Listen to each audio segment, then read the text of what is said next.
goes to the winning goal scorer, should he have been on the pitch? Yeah, he committed a bad foul, didn't he, early on? I know what you're referring to.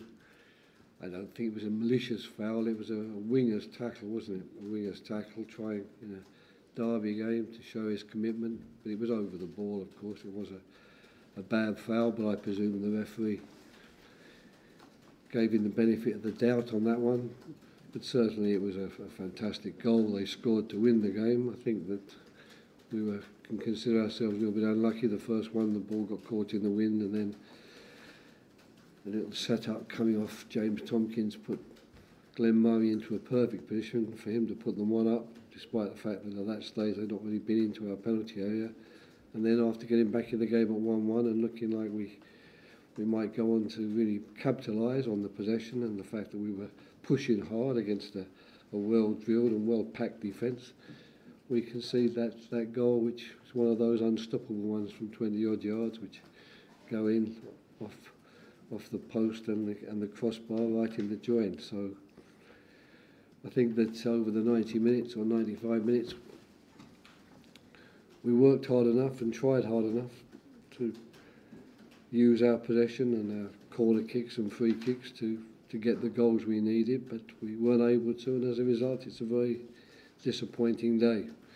It's always hard to lose games at home. It's even harder to lose them in derby matches, and it's exceptionally hard to lose them when in actual fact for large parts of the game it's been the home team and my team that I thought was pretty much in control of the game. Roy, you say we're pretty much in control, but compared to the games at Leicester and Burnley, it was pretty much a poor performance today, surely. Well, it's a poor performance in the sense that we weren't able to do enough with the amount of possession we've got, but they're such different games, so I don't know quite how you compare them. You know, in the last two games we've been playing against teams where we've had 40% of possession against a team that's had 60% of possession. We've had great opportunities to use our counter-attacking threats and to use those opportunities, whereas today, of course, we were up against a packed defence who had the benefit from 15 minutes in the game to be sitting on a 1-0 lead. So I don't quite know how the performances can be compared particularly. Can we play better? I suppose we can, you know, but then you're talking about individual performances. Okay, any other questions? Thank you. Well, regarding the tackle in the first 15 seconds, do you just think it's a case of it happening so early in the game, that's why the referee gave him the benefit of that? I have to ask the referee on that one there. We were incensed by the challenge, of course. I thought it looked like a very dangerous one. I was very pleased to see Luka Milivojevic get to his feet again. I had visions.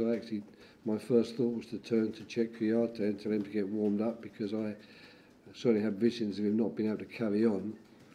But it happened a long time ago, that, and in actual fact we had 95, 96 minutes after that to try and win the game, and we weren't able to do so. So I'm not terribly pleased to be discussing an incident in the first 45 seconds, and you know, there's a lot to talk about in the game of football, and once again we come down to refereeing decisions. In fact, from now on with VAR, it's meat and drink for you guys, because that's all that will ever be discussed after a game of football. Actually, what goes on in the actual football pitch will be totally ignored in future, and it will be down to a refereeing decision, right or wrong. Sorry, Roy, but I know you just said you don't want to talk about it all the time, but that was a malicious challenge as far as you're concerned.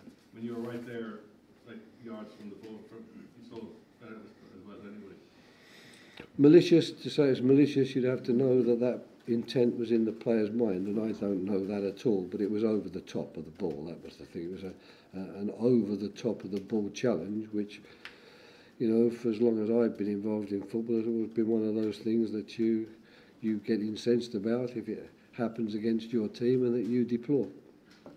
Okay, last one, please. Well, can I also ask, there was a report this morning that the American owners might be looking to sell the club. Is there anything you can tell us on that? Not at all, no, I know nothing about that. It's news to me. Okay, thank you. That's it.